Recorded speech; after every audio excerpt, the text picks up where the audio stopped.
Hello and welcome blockers to week number 5. This week we have tic-tac-toe, 3 in a row, kind of, sort of, I guess. So hopefully everybody, if you do not have everything cut from our Facebook ad, I am going to go ahead and let you know what all you're going to need this week for tic. And we need 5 of 3.5-inch blocks, all one color. You're going to need 4 3.5-inch blocks, all one color. You're going to need 4 2-inch cornerstone pieces, and you're going to need 12 2 by 3.5-inch, all one color. And those are the strips that will be throughout the block. And so if we move over here, what I want everyone to do is to go ahead and build your tic-tac-toe and have it in front of you, and then make sure that you have your 5 colors are your cornerstones and the one in the middle, and then your 4 are going to be making like a triangle, I guess you could say. Make sure that you do have a strip with, on the inside of all this, a strip at each piece, and then of course your cornerstones are going to frame in your middle piece here, okay? And when you do get all of that all spread out here, what we're going to do, and I think everybody is pretty comfortable with doing the stitching now, and what I want to show, again, everybody, this is really based for our beginning sewing people, so that they can see that it's not so hard to do all the piecing. And I have my seasoned quilters that they like to reply with some advice and things. And I had several people make the comment about our Jacob's ladder that we did last week, and making the comment, you know, you can chain stitch.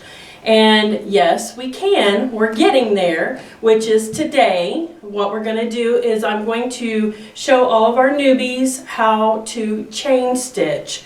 Like I said, I know all of you that have been doing this, you know this, that we have to do this in parts, because as I've said, we are trying to focus on the new people and kind of getting them to understand the whole basis. I think we kind of got the whole measuring and cutting skills down, so I'm comfortable now with taking you through and showing you an easier way so you're not up and down all the time. So we're going to go ahead and do chain stitching. So what I want everyone to do is I want you to take your, okay, and I know you guys are all looking at me, but you need to be like in my shoes here. So on your right side, your right hand, the row that is next to you, the big row here, you want to take the second row closest to your right hand, and we are going to flip those pieces right on top of the very first row. We're just going to go straight on down the list here, and then we are going to come over to the row that's on my left, and we are going to take the second row that is closest to our left, and we're going to flip those pieces onto that last row, just like this. Now, as I've said, these pieces are small, and you can just go through and just stitch them all up, or if you would like and you are more comfortable with pinning, then I highly recommend to go ahead and pin. And when you do pin, you want to pin the part that you are going to be sewing, right? So we need to pick up right here at the edge of the two pieces that we're sewing together. This way we know what side we are wanting to make sure that we're sewing down, and that we're not sewing across the top or the bottom, and that it is at the longer sides. And we're going to do that all the way down.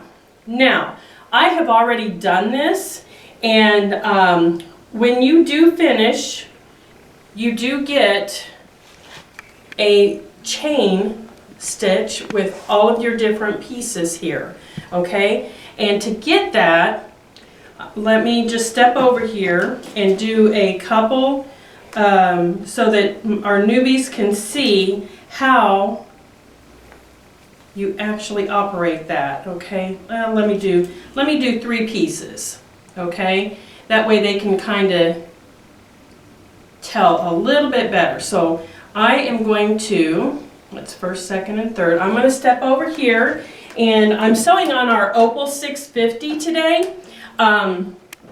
It is a little different than what I'm used to. It does not have a thread cutter, so I find myself constantly pushing at the top of my machine here so that I can cut the thread that's not going to cut. And then it also does not have the automatic drop foot.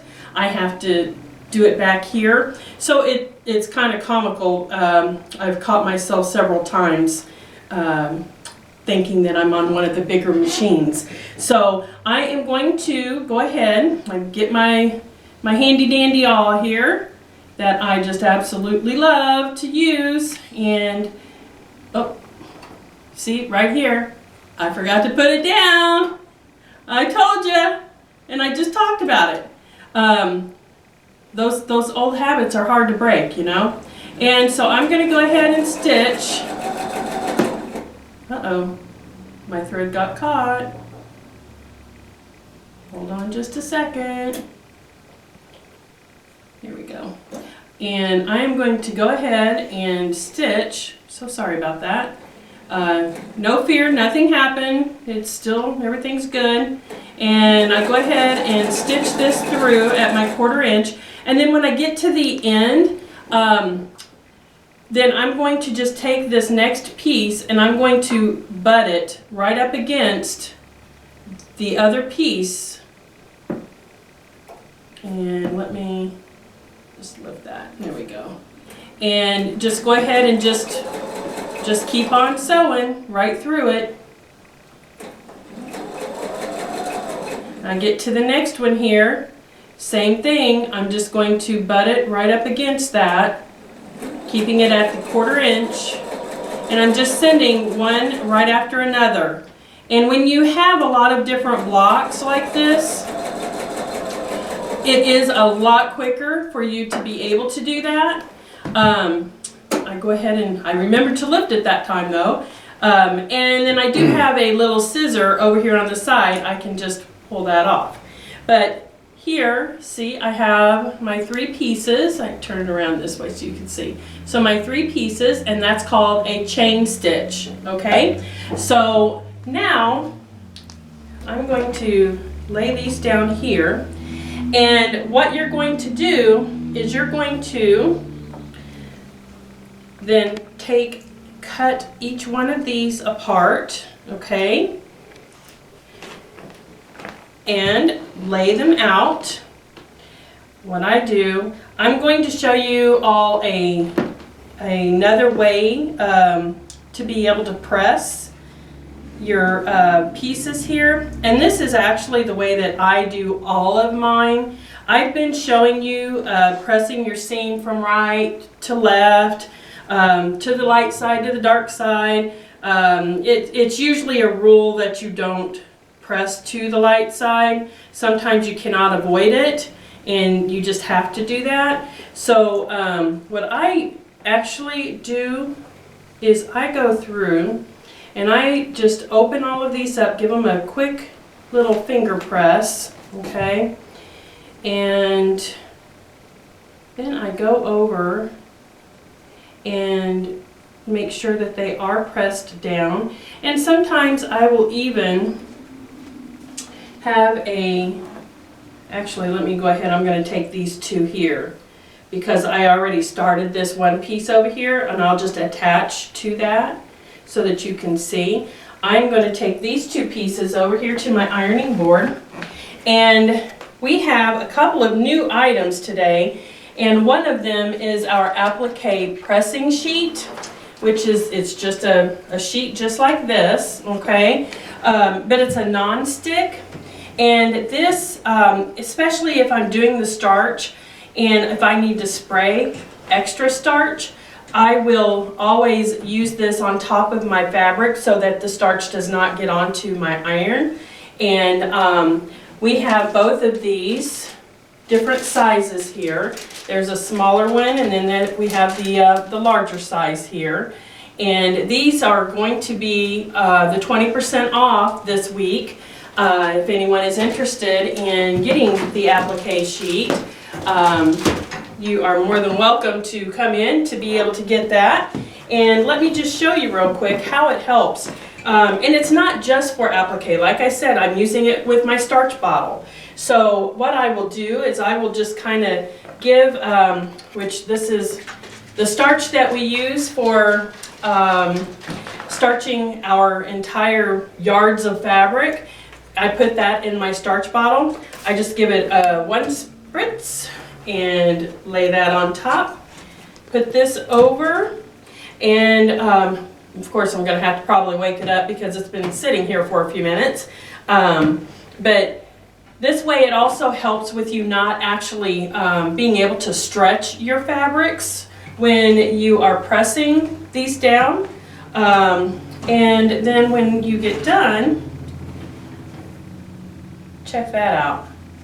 Look at that. Can you see it? Am I holding it up okay? And look how flat that is. Looky there. Can you see that part too? So let me set that one aside. We'll do one more of them here. And like I said, I just give it kind of a little quick finger press right down the center. And what I really like about doing mine open like this, it eliminates that bulkiness. And then when I do the starch, it also helps to secure those stitches. And I know I have people all the time, oh, but your pieces are going to pull apart eventually and all this. And next week when we do our filming, there's going to be a couple of little bonus videos that you're going to want to make sure that you watch. And it's going to take you through the other cuttings of our blue blocks, our 6 blue blocks, and then our outer triangles, and also a little technique that I use when I make my blocks. We're going to start working on getting everything squared up as we go along now. Okay, so here is, see, check this out. You see both of those? You see them okay? Look how flat. There's no bulk there, right? So now I bring them over here, and this is a piece that I had already done, put them together, and if you look, you see that? See how flat all of those seams are? And then let's look at this up here. Let me put it up here, and then I'm going to lift the other tic-tac-toe. See the difference? When you have your seams here, and they're either pushed over to the right or to the left, and then you have these here that are just completely flat. And personally myself, I like this look better. That's me. You don't have to do that. If you are used to already doing your seams and you think that this was just more work or more complicated, you do not have to do it. These are just, I like to try to give you different suggestions, think outside of the box a little bit. There really are no rules, and it's just as fun to learn different things. So now I am going to take my piece that's supposed to go here, and you think that's pretty cool with these being flat. Now let's try pinning. We do it right down the center here, just like we did before. And then over here to the other side, look at that, spot on. You see that? And it just makes things so much easier. So you go ahead and you get those pieces there pinned together, okay? And again, if you are more comfortable and you feel like that it works better for you to be able to pin on the ends as well, so that everything stays intact the way it's supposed to, by all means, you do you. That's my motto. You do you.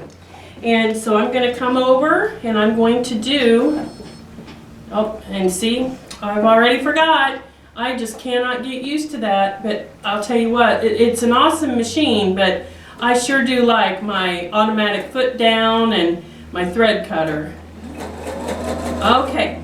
And now I get my awl ready, because when we get to these seams here, we want to make sure, although that they're laying pretty flat, we want to make sure that they stay pretty flat. So I'm going to take out my pins and just go right over that. And there's my other pin. And then remember, last week when I had made the comment, I had some people that were asking, do not take your pin out until you get ready to cross over that area, because if you take it out too soon, then you're just going to have that slippage and you're not going to like the results of that, okay? And so I am going to go ahead and take this over. Okay, so now we are going to press the parts that we just added to the blocks and bring them over. Here's our piece here, right? And then on the back, see there, can you see the difference? And then we are going to bring it over here, lay it right alongside, backward, there we go. And it's very, very, very, very important.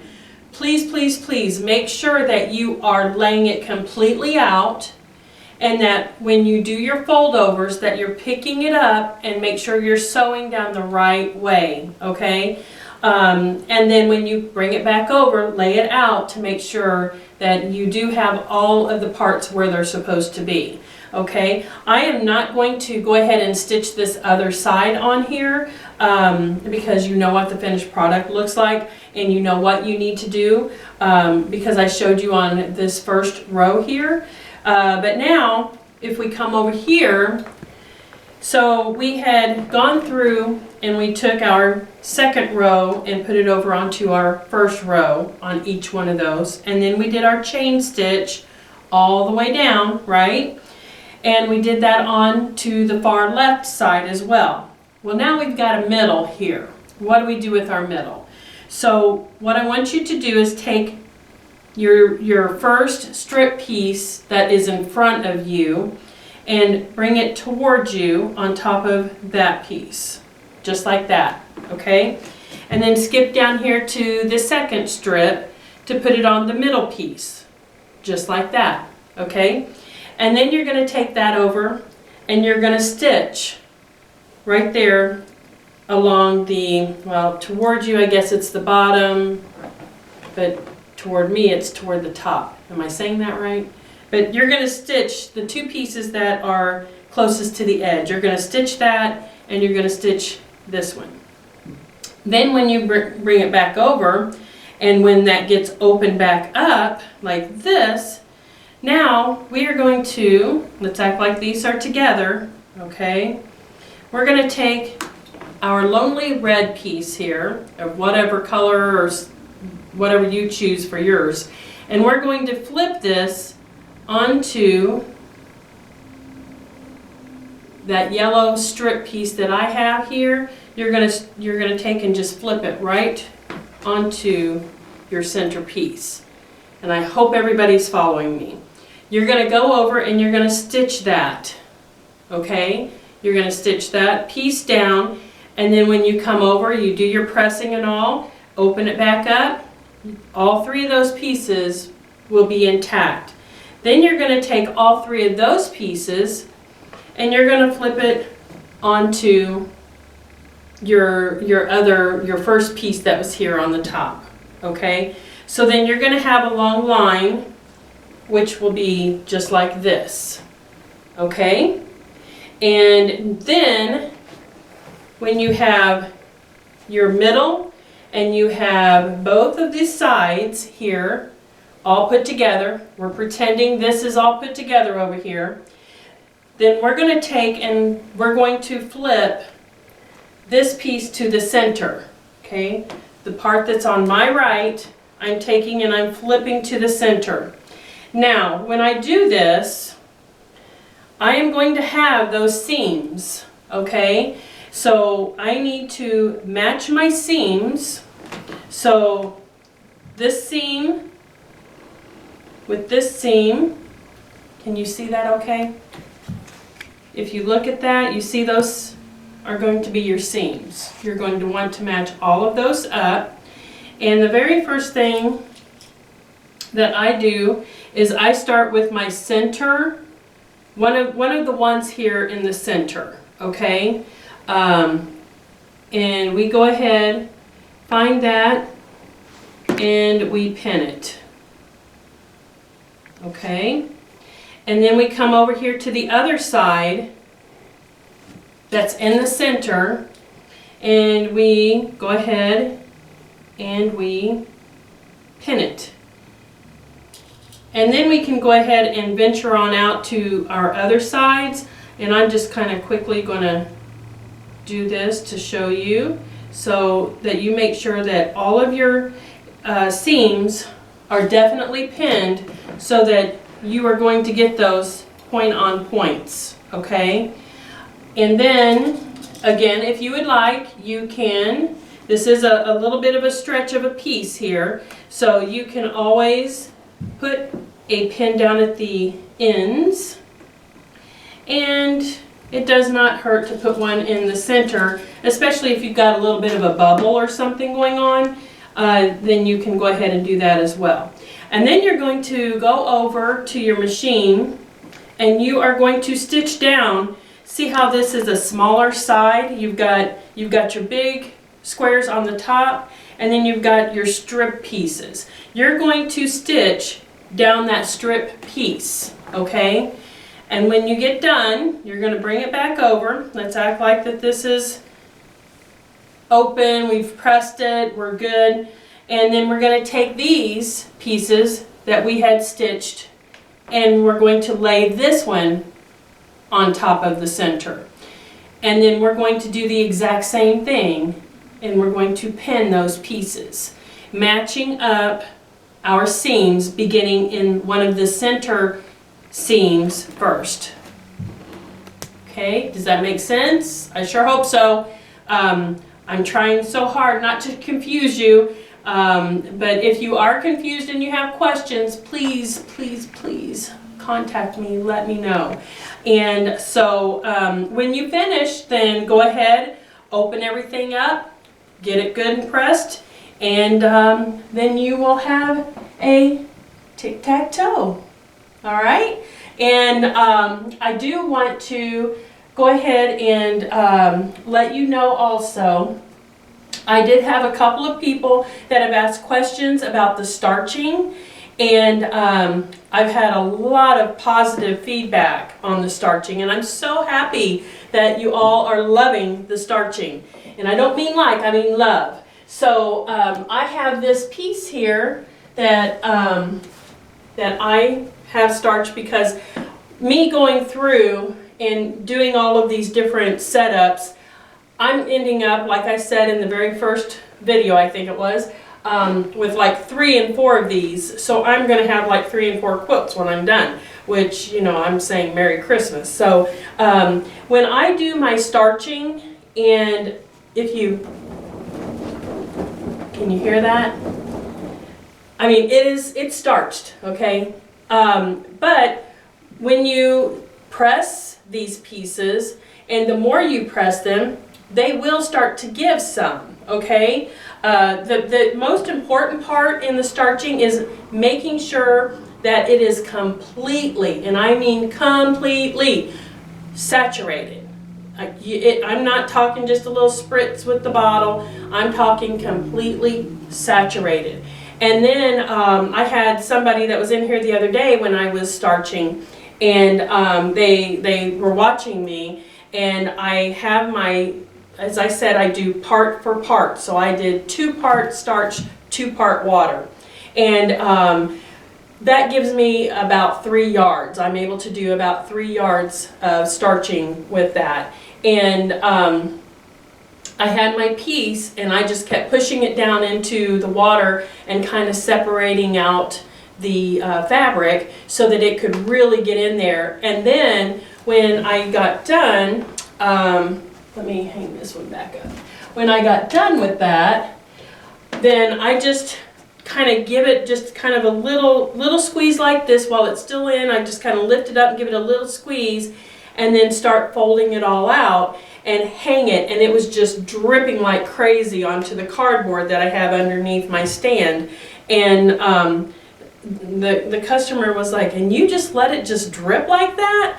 And I'm like, "Yep, that's what you do." It's, you know, we don't have the wrinkles. We don't, I mean, you can see this piece here. There's, you know, it does not have the wrinkles in it. I've got people that are like, "Well, mine had wrinkles like crazy." And what that tells me is that you were squeezing. So don't squeeze. You just want to kind of just give a little, like a little, just a little press to it. And just let it just drip, drip, drip, drip, okay? And then also, with my starch bottle, like I said, I use part for part. So in my starch bottle, I have 1 cup starch, 1 cup water. And when I do my starching, like I said, if I am starching just like my seams that I just did, and I just give it 1 squirt. I don't saturate it and all of this. I give it 1 squirt, and then I put my applique sheet on top of it, and I give it a good press. And you saw the results, that it comes out flat as a pancake, even flatter than a pancake. So I just wanted to be able to touch base with everybody on that. Hopefully the starching video is a helpful tool for you, and hopefully you are starching, because if you're kind of on the fence about doing it, give 1 yard a chance. Just see what you think. I have seasoned quilters that have not done starching before, and they are starching now. So that says a lot. It does take a little more time because you have your dry time, and no, you cannot put it in the dryer, because if you put it in the dryer, then you just kind of lost all of the firmness that you have in the very beginning. And being able to press that out and giving the cuts that it needs, and then being able to just go and it's like sewing paper together. It really does make a difference, folks. And so I want to kind of just touch base real quick too. Last week I had made mention, if you are interested in beginning to cut out your blue blocks, and again, it's here, okay? So whatever you're going to have in these 6 middle sections, in these 6 little blocks right here, start thinking about that, because you're going to want to get ready to cut those out.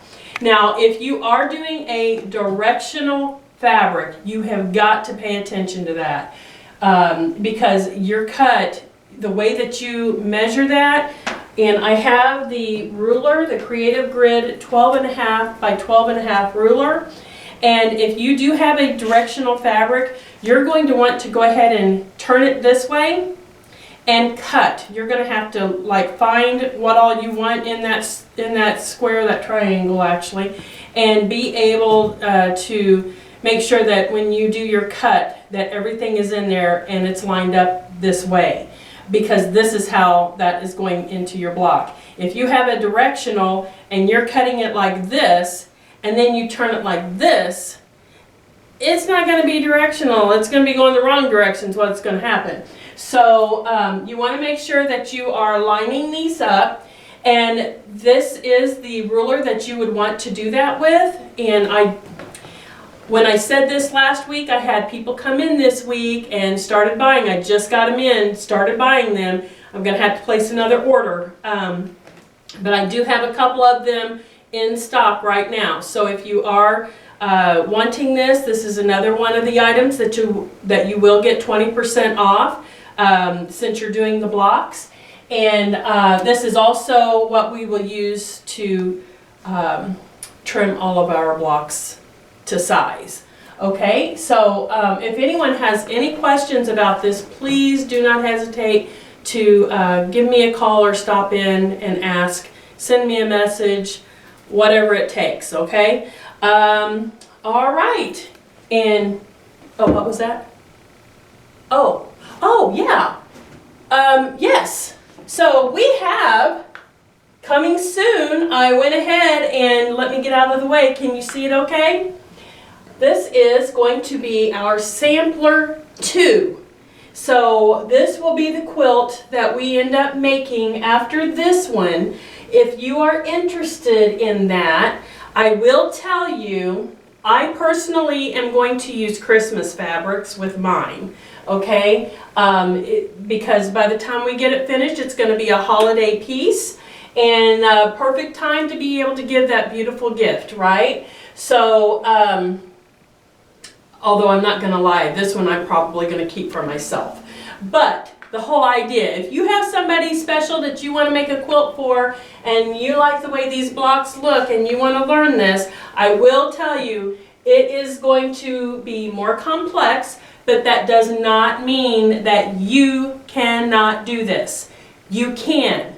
With my help, hopefully, if you understand me, hopefully we can get through it together. But I will tell you that these blocks, where these are 12-inch blocks, these will be 18.5-inch blocks. So it is going to be a bigger size quilt. I think it comes out to be like 72 by 92 or 94, something like that. And you will need at least 6 colors for this one. But I will have all of that information coming up soon. I just wanted to kind of give everybody a heads up since we're almost halfway through this one.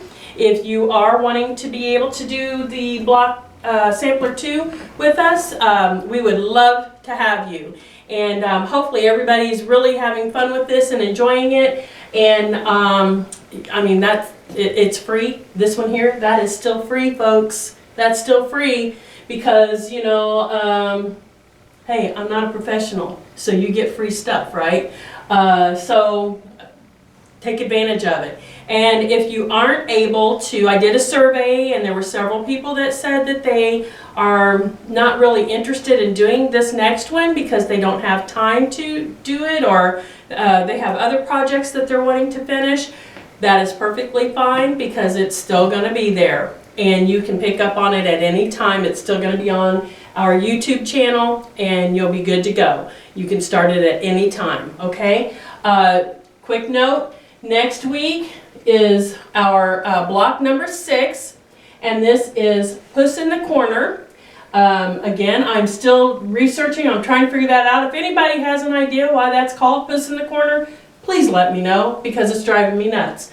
But this one here, you will want 5 colors, and I will be posting those on Friday, so that everyone will have that to be able to get ready to get that cut, okay?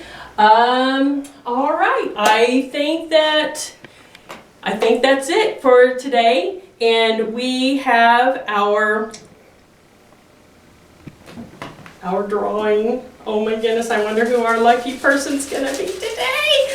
And first, if you have not ever tried these Skittles, and with it being 4th of July coming up this week, what better way to celebrate than red, white, and blue, right? So we have red, white, and blue Skittles.